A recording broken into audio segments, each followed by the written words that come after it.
welcome to my cellar. Some interesting things to chat and muse about tonight.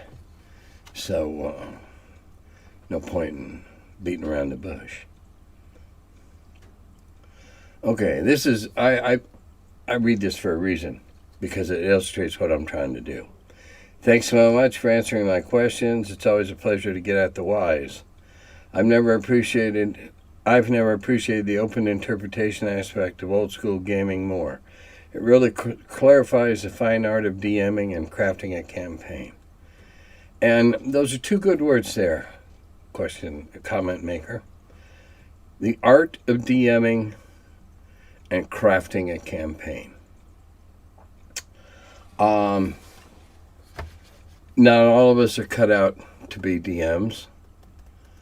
Some of us are better DMs than we are players. Many players have thought, I can do a better job, and realize how hard it was. And within a couple of sessions, we're back on the other side of the screen.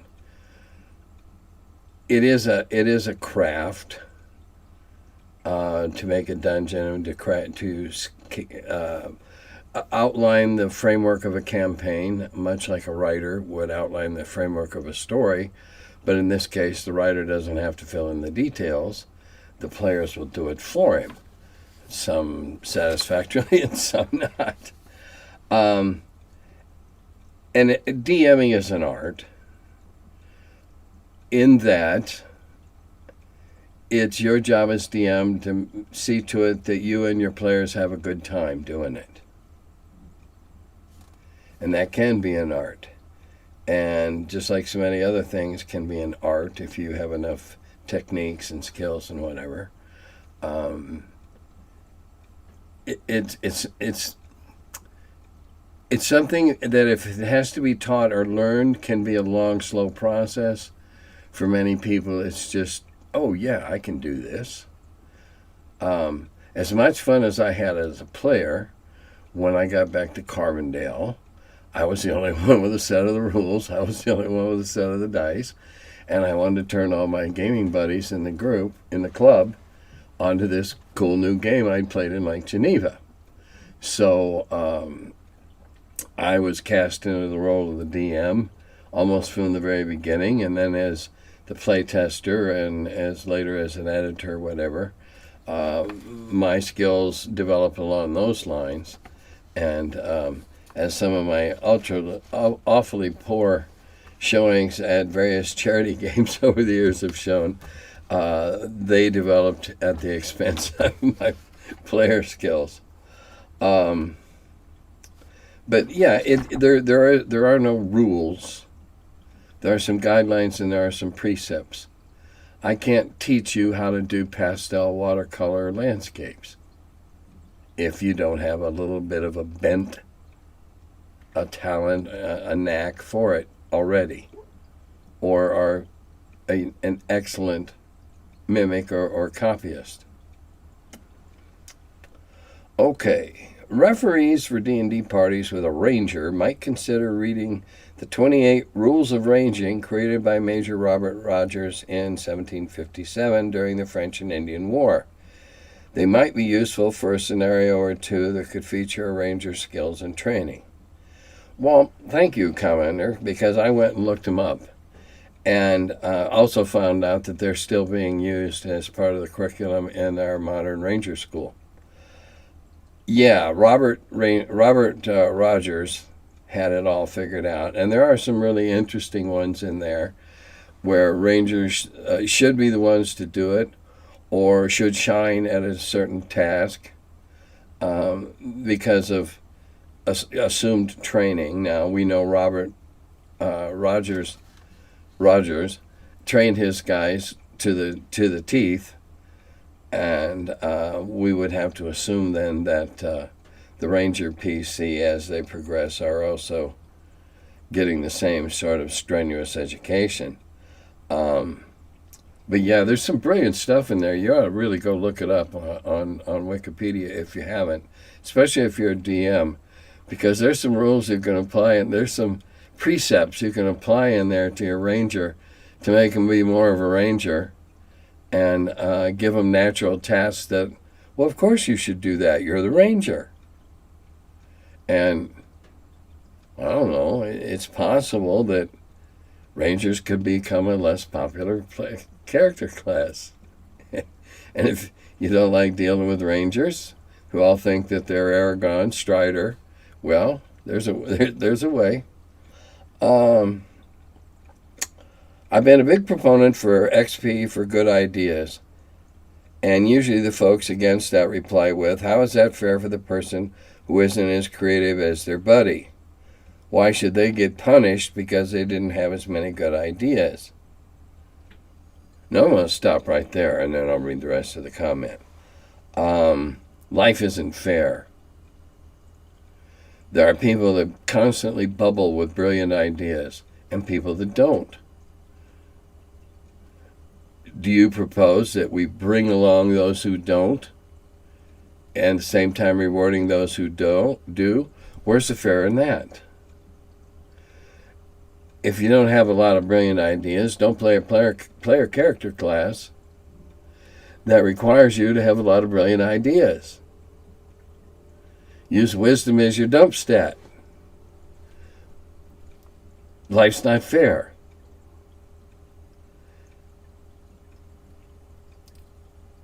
We'll go on.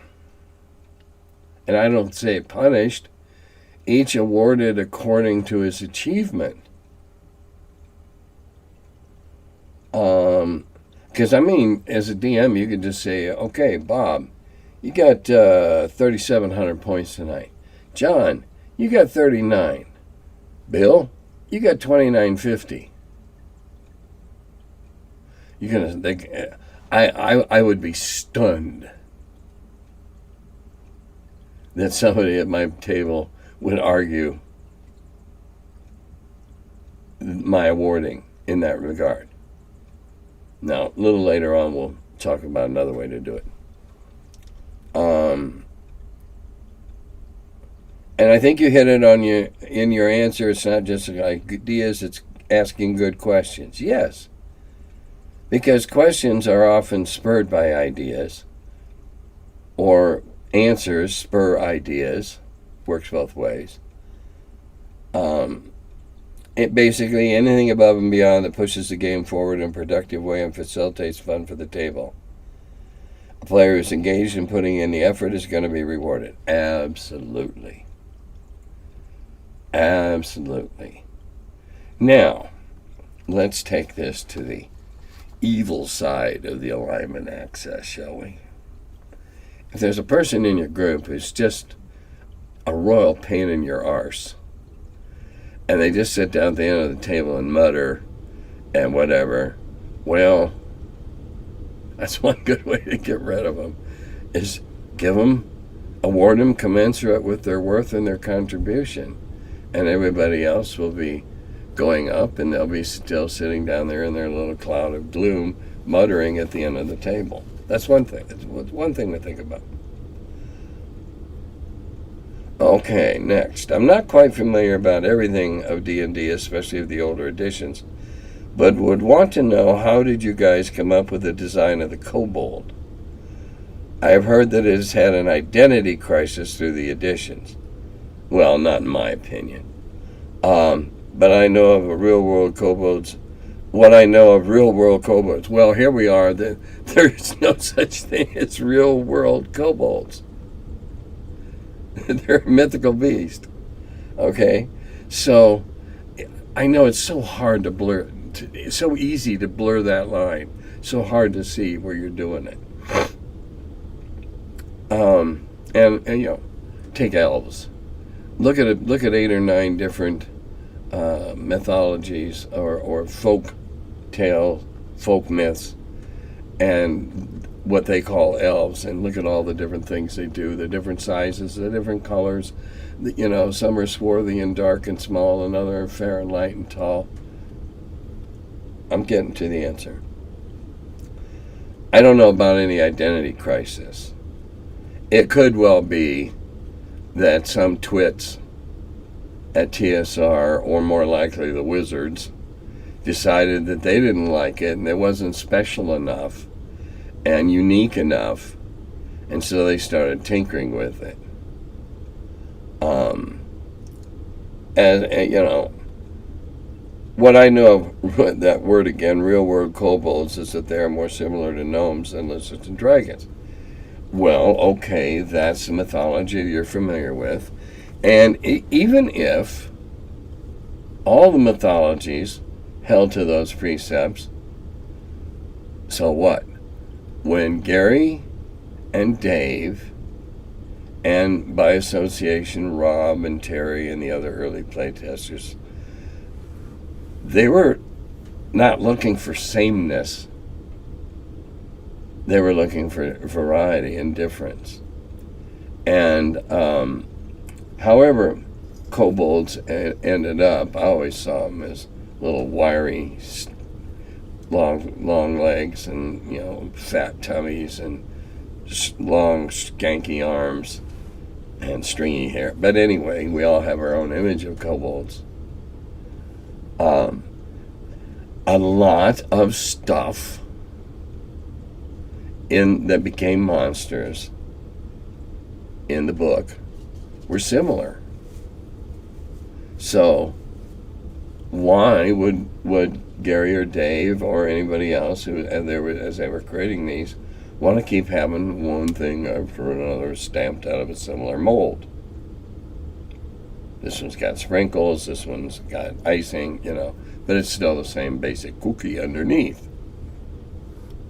Let's make something different. Let's make it D&D-ish. Why not? Now, the identity crisis thing, I can only assume that later editions, you know, under the evil high priestess that came later, or somewhere at WotC, they started tinkering with them and changing them around. I don't know. But the thing is that that's the way we made them, because that's the way we wanted them to be, to differentiate them from a whole lot of other things, and to not be a straight lift out of Central European mythology. Though when you start getting into other things, Slavic mythologies and that, you find a lot of corollaries. Okay, harking back to a recent one. You mentioned not being sure what milestone XP was. Okay. So he wants to know once I understand it, he wants to know what I think about it. So his definition is milestone XP is essentially no XP. The DM just decides you've progressed enough, level yourselves up before the next session. I used this as a DM for a long time because I wasn't able to figure out how much XP was too much or too little. Other DMs use it because they have specific progression limit specific progression in mind, and other DMs use it because they have fewer numbers to keep track of. Okay. Now that I know what it is, I can confess to having used it way back in the day, sparingly, usually as a shortcut. Oh yeah, I haven't kept track of the last 3. And you were, yeah, okay, everybody got enough to go up. Now, that's inherently unfair, because every class needs a different amount to advance. However, in keeping with the ethos of the party being a merry band of brothers, the 11 Musketeers or whatever, it fits more that way. But when you have a party that's primarily fighters, and a cleric or two, and a spell lobber or two, the different classes need different amounts to go up. However, that doesn't bother me all that much if it doesn't bother the players. I can easily see there would be a lot of players, well, he got 90,000 points and I only got 65,000. Well, okay, but You can each commensurate, competitively, you can each perform at a little better level, whatever it took. I used it several times in the early days because I was quite frankly absolutely confused by that ridiculous XP system in the very beginning of the first book about how many hit dice and how many hit dice did it have? Did it have special powers? And then, okay, if 10,000 points worth of stuff was killed, we'll just pick that number out of the air, particularly good adventure, then this person got this percentage, and it was stuff about party numbers from the level and the level of what you killed. So if you're a big bad guy trying to rack up points, something you might find in Knights of the Dinner Table, oh, I killed the dog, how many points? You would have people running around doing just that, going out and slaughtering whole herds of sheep.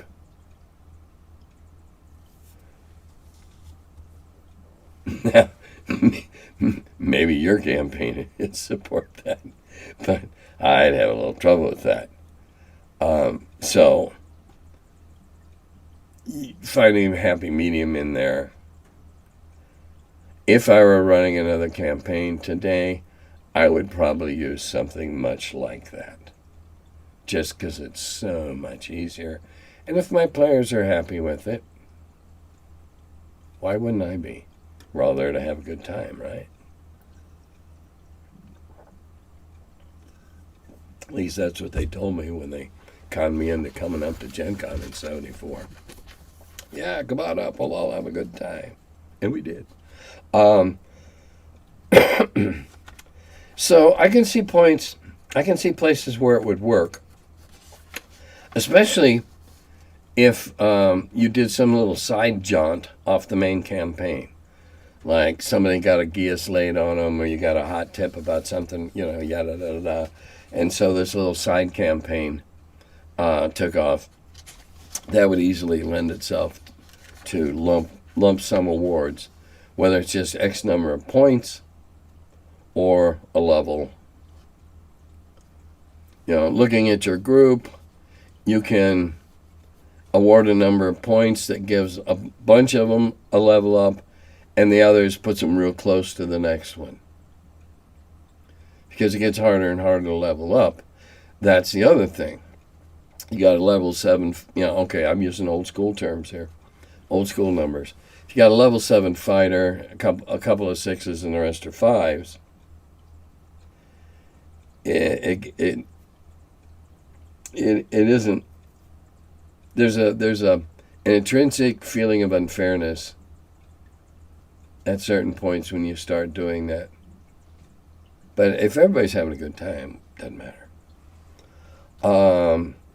Is map reading passé? When I first started playing D&D, mapping out the dungeon on graph paper was an essential task. I've never used minis or pre-made dungeon tiles, etc. Okay, there's 4 questions here. I'll answer them one at a time. I would think not, because I am absolutely against giving away anything but crude or partial maps to the players. No, it goes against the grain.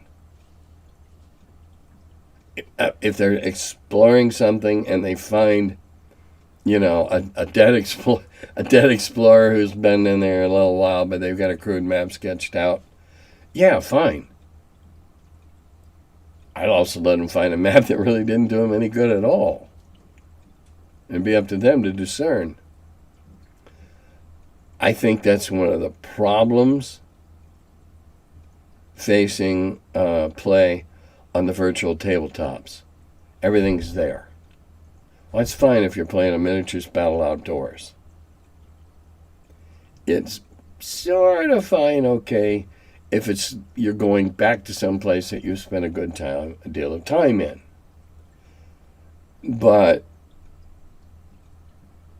the rest of, you're supposed to be exploring. Yeah, nobody. Well, in the beginning, nobody wanted to be the map maker. There were a couple of guys in the group that just had a knack for it, and the group began to depend on them to a point of where peer pressure. Yeah, okay, yeah, we'll map, and occasionally they'd make mistakes, and forget a turn or something. Sometimes there'd be two. There's two ways you can map if you've got a big enough group. You can do a line map and you can do an architect's map, what I call that. An architect's map draws in both sides, shows where all the doors are, is detailed. A line map gets you the hell out because you go 60 feet north, then you turn right, and you go 75 feet right, and then you turn east, and it just gets you out, ignoring all the details along the way. If you have somebody in the party doing that both ways, the line map's definitely the easiest. But when the detail mapper loses his way or needs help, then the line mapper can go, yeah, we went 60 feet this way, and then we turned, and he can help him bring it back up to snuff. And then generally, during downtime, the person doing the detail map fills in the walls and makes it look a lot neater because it's likely to be used again and again and again and again, maybe, depending upon circumstance. Did you ever find minis useful in D&D? No. Didn't have them. There weren't any. So, no. I learned to play theater of the mind exclusively and never cared to change. I have played with minis. I have done it in tournaments where it's what they wanted to do, or that's the way the game was set up. That's okay. But I never found them useful. Personal thing. How did me and my players handle map making back in Carbondale? That's how we had a draft map. It's easier to call it, I guess, a drafting map, and we had a line map, and that's why. Was map keeping ever a part of the TSR playtesting schedule? Yeah. Gary or nobody. And here, guys, here's what we're going to test tonight. No. We had to do what we considered all the things that were necessary to do, because it helped us find out where we'd left voids or we put in redundant information or something like that. You were expected to play test it as though it was a real game, and you were there to break it. You were there to find the holes. You were there to see that's too powerful, that's not enough, that's too well hidden, that's not... We were there to tug and push and squeeze and everything you can think of to that game frame and make sure that it stood up. So we did all those things.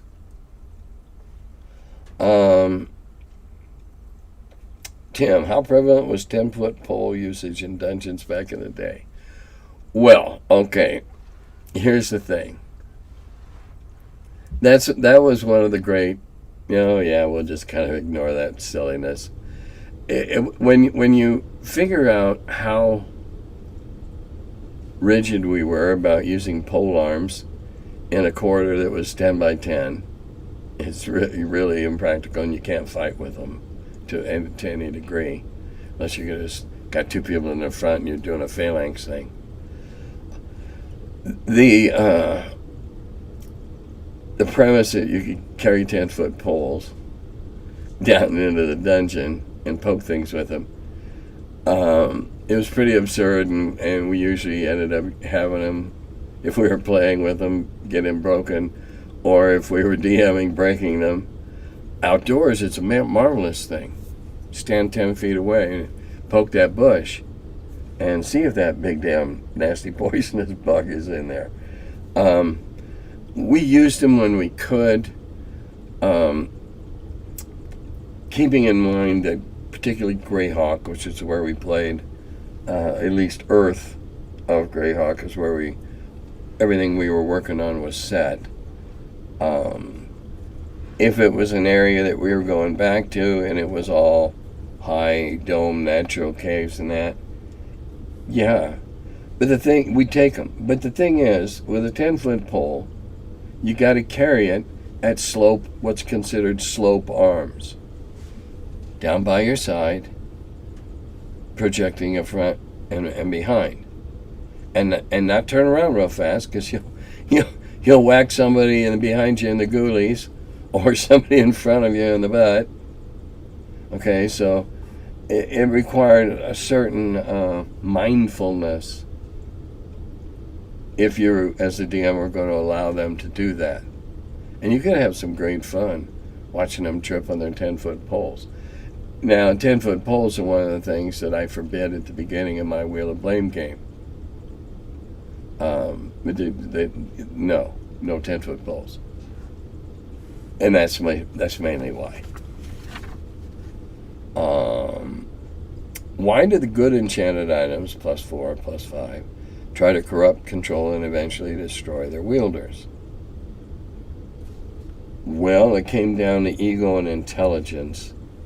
And Gary was of the opinion, as was Dave to a certain extent, I think, that a weapon that had an ego and or an intelligence was just that, completely, totally self-centered.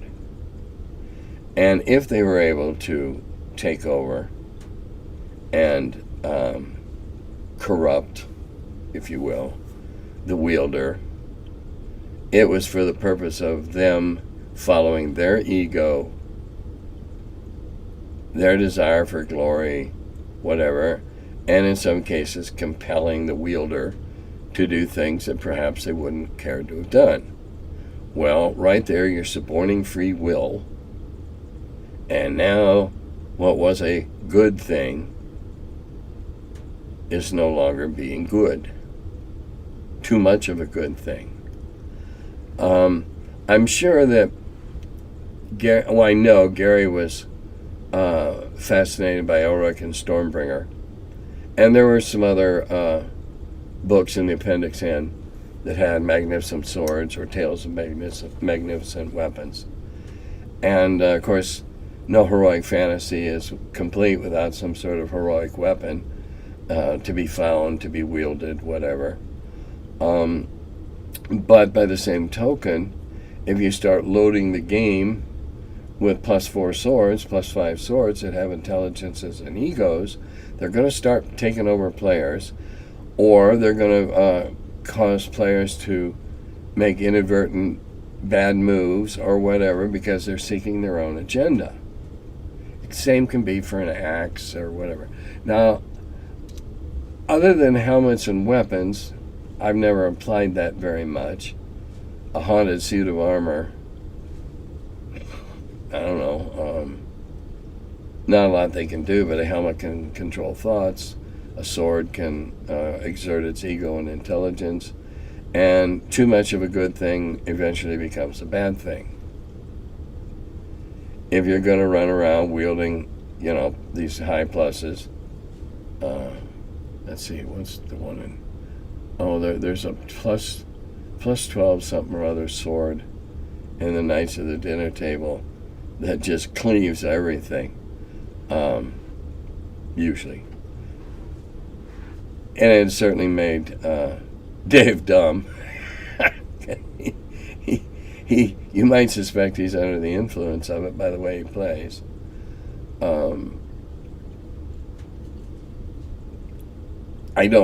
It doesn't have to be that way in your campaign if you don't want it to. But, too much of anything becomes a bad thing. Too much goody is going to if it has an ego and an intelligence, it's going to see you as being an imperfect being and do everything it can to exert its power over you. And that act in and of itself, because of the involuntary nature of it, becomes evil. That's the way I look at it. Okay, now another question on awarding XP. Here's my contribution to the thread awarding for mistakes. Mistakes are the greatest teachers, masters in real life. Why shouldn't they be in games? So mistakes, disadventures, which PCs survive, should earn them the biggest share of XPs. No. If they make a colossal mistake and they survive, that ought to be all the reward they get. That's like deciding you're going to jump over the vault, you're going to vault the wall at the zoo and go in and wrestle with a gorilla. And somehow you don't get ripped limb from limb and you survive. Give you points for that? No. I think I'd remove 4 of your intelligence points and 2 wisdom right off the top. Just simply for having been fluffed around so often and having your skull rattled that your brains look like scrambled eggs. When I see players learn from mistakes, I'll take note of that. But making the mistake, no. Setting off the trap and spearing yourself in the chest, it doesn't get you any points in my world. Your world may be different. Your mileage may vary. Okay.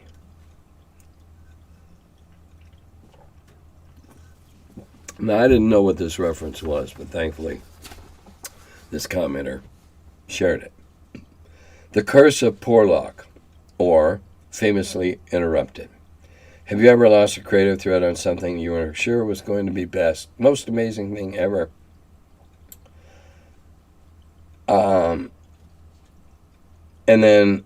This is a reference to Samuel Taylor Coleridge was writing his poem Kubla Khan, got interrupted by Porlock, and never finished the poem because he lost the thread. Yes. I think it'd be a fairly rare writer, creator, that uses words that wouldn't admit to having done that. Now, there's a number of reasons. Powerful distraction. Maybe you were all fired up on the concept, but as you got farther into it, you began to realize that there was less and less to build with, and subconsciously, the first interruption came along, and blink, there it went.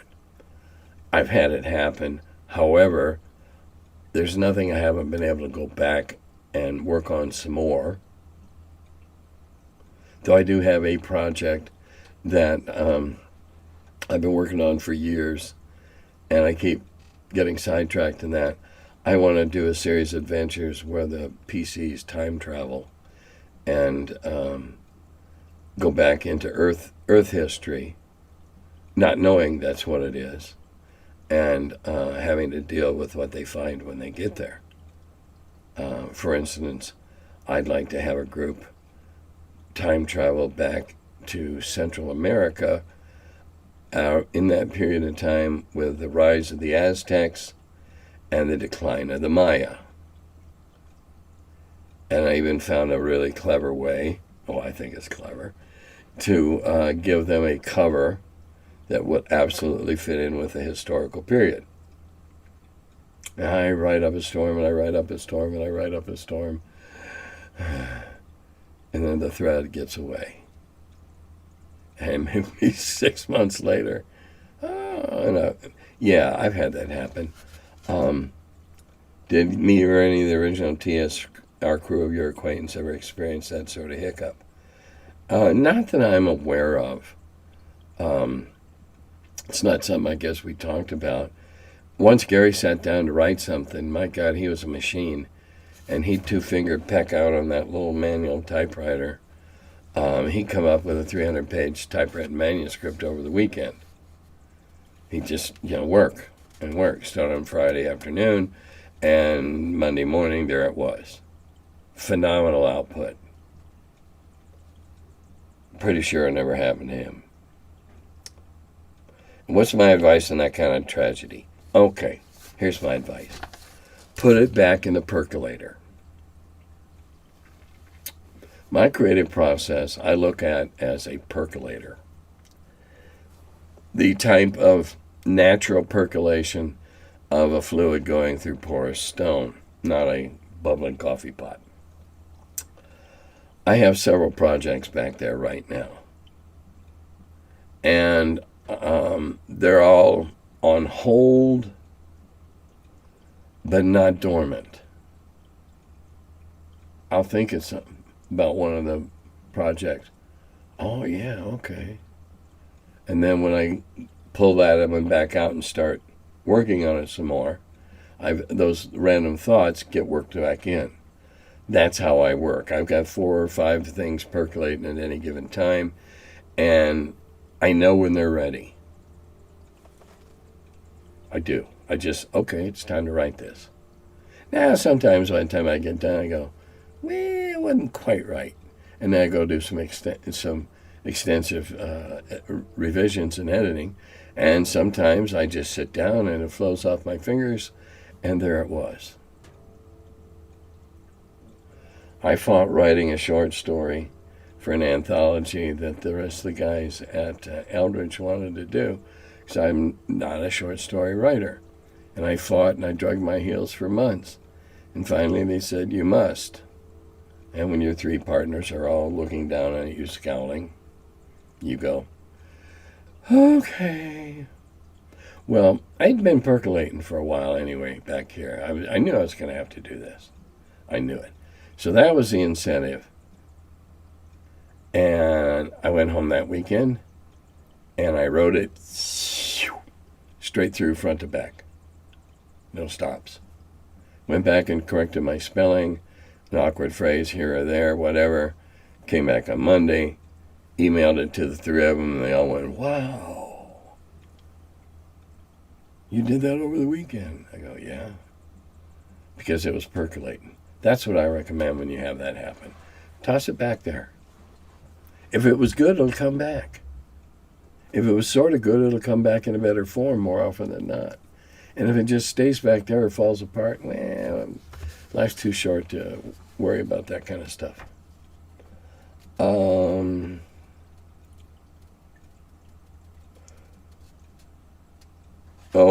they wonder sometimes it'd be great to one of my cats in the background and replacing the dragon that starts off the thing. I don't know. I'm beginning to believe. All right, I know that you can hear corn grow. I grew up in the Corn Belt. When I was younger, I stayed on various relatives' farms with the windows open, and you can hear the corn grow. Ask anybody that grew up on a farm that raised corn, and they'll tell you that. You can hear it grow.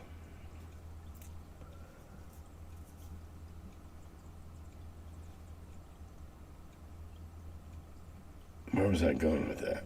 Well, I'll have to think about that in a minute. See, that was one of those Porlock moments. Something went through. Oh, okay, yeah, there you go. Can you hear cats grow? Well, not that long ago, we brought home these little bitty fuzz balls. Now, the one that looks to be the longest, based from the middle of the front shoulders to the base of the tail, is already 15 inches long. And they're barely 5 months. I swear every time I hear them lay down on the floor and do that long stretch, I can hear joints popping as they rearrange themselves like some kind of lycanthrope. Having trouble tonight. I don't know why that is. It's relatively early.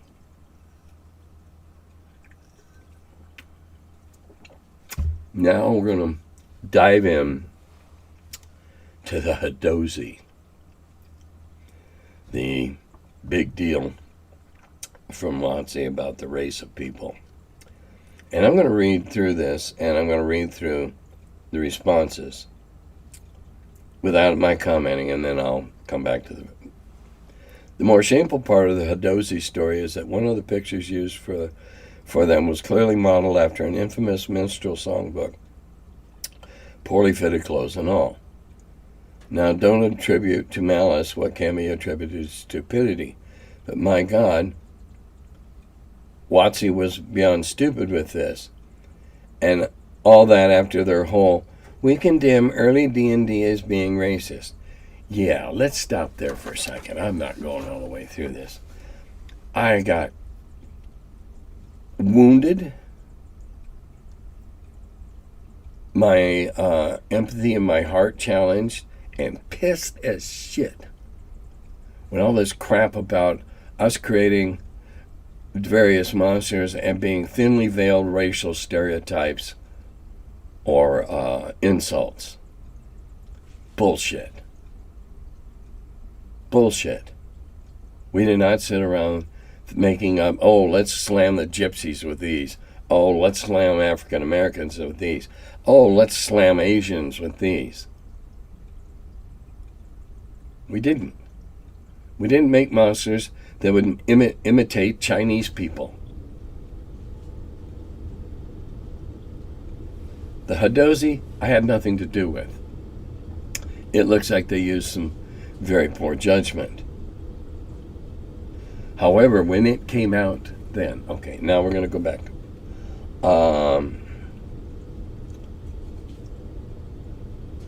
When they can't even sniff out surface level problems that the public picked up on within mere hours of the book's release. Yeah, okay, beyond them, that goes back to the beyond stupid. Yes, indeed, I agree, that was beyond stupid. It's all performative nonsense, of course. WotC doesn't care as long as their products sell and they get good press on social media.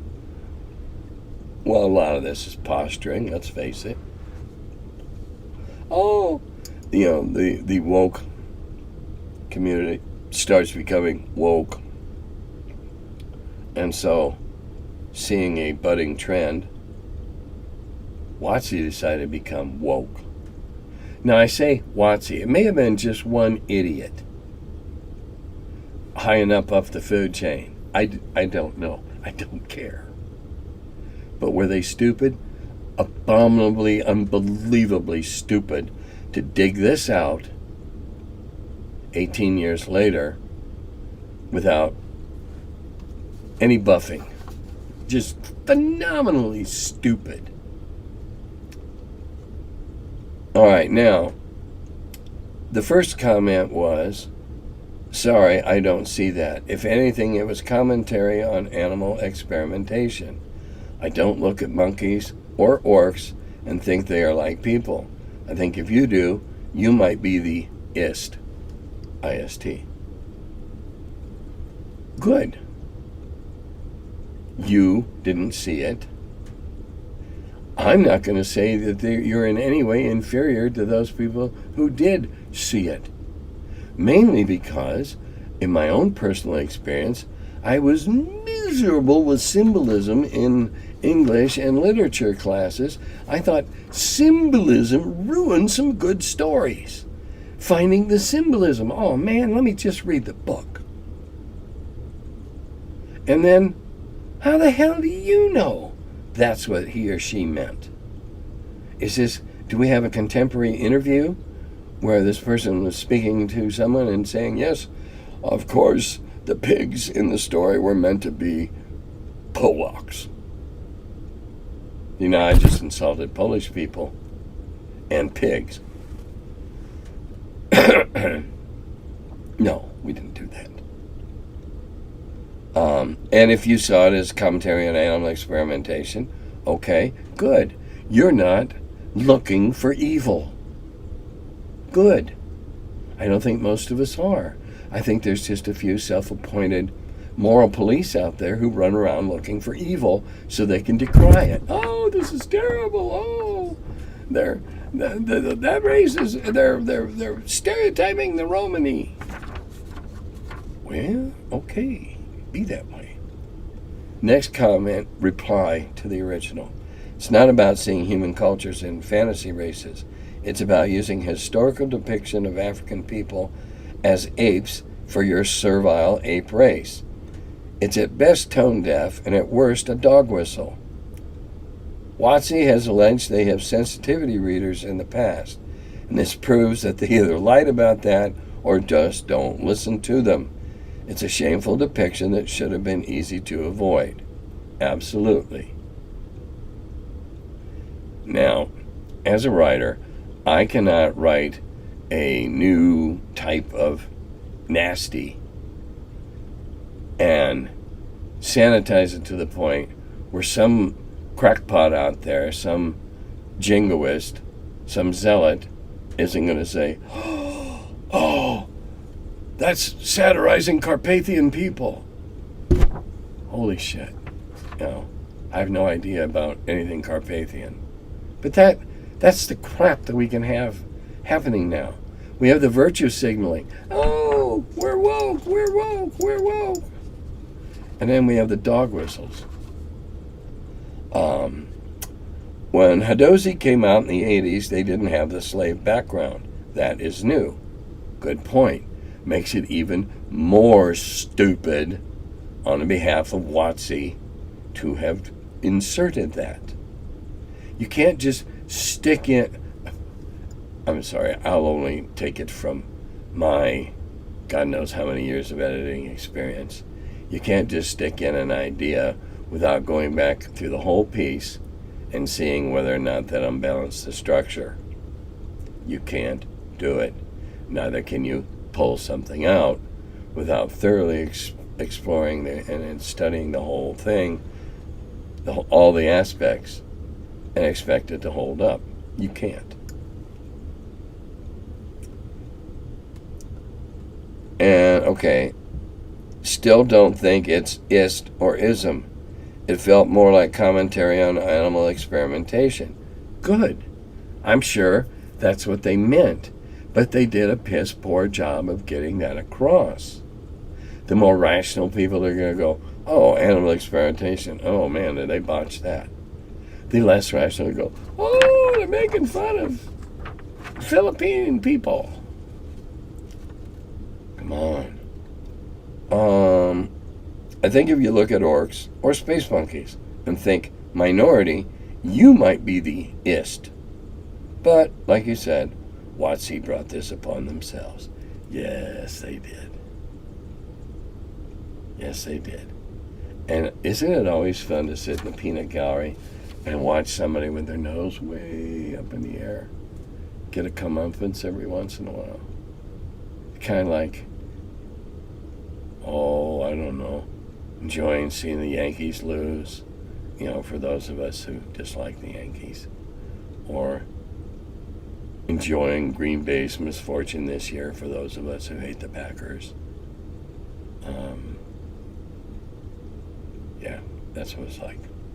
All right, that's all the comments I got. And remember, if you don't comment on this or other topics, or bring one in out of the blue, I don't care.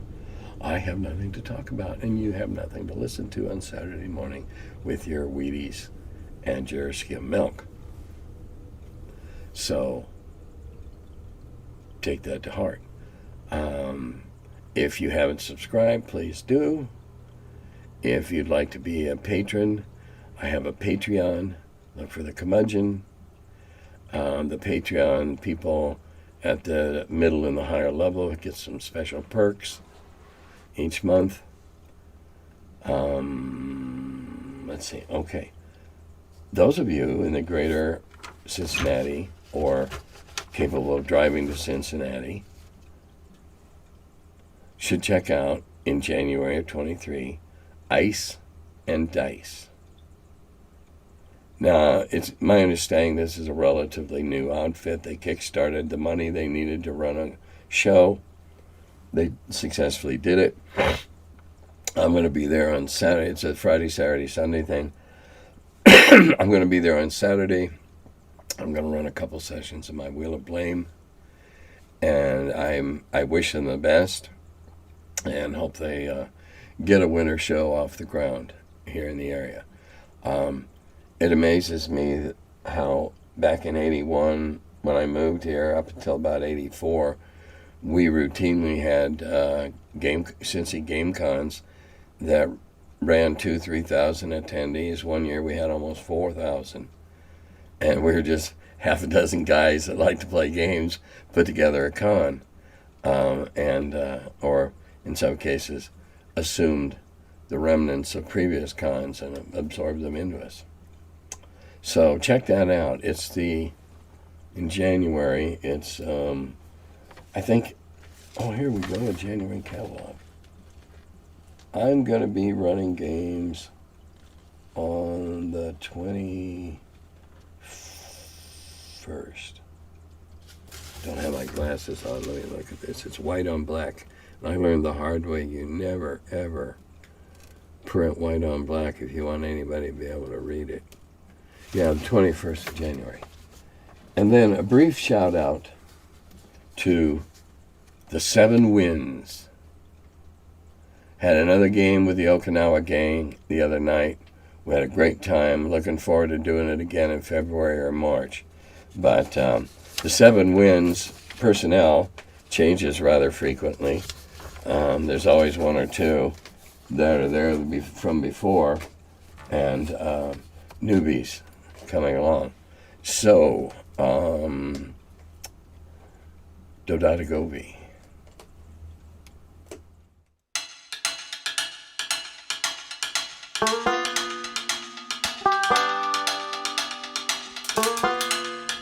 Hello, and welcome to my cellar.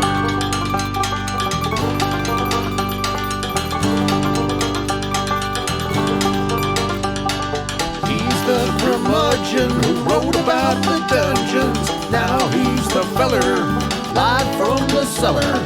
Talks about D&D and old school RPGs. Still quite a feller, the curmudgeon in the cellar.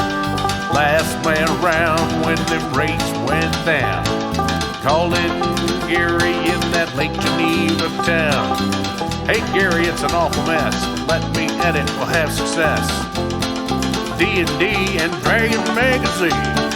He's the curmudgeon who wrote about the dungeons. Now he's the feller, live from the cellar. Talks about D&D and old school RPGs, but he's still quite the feller, the curmudgeon in the cellar. Magic missile, it's a mortar shell. Make it hit in the first level spell. Brought psionics to the game to attack that wizard's brain. ESR and fantasy, collection of micro armory. Titan with tramp under a tree, high as could be. He's the curmudgeon who wrote about the dungeons. Now he's the feller, live from the cellar. Talks about D&D and old school RPGs, but he's still quite the feller, the curmudgeon in the cellar. Still quite the feller, the curmudgeon in the cellar.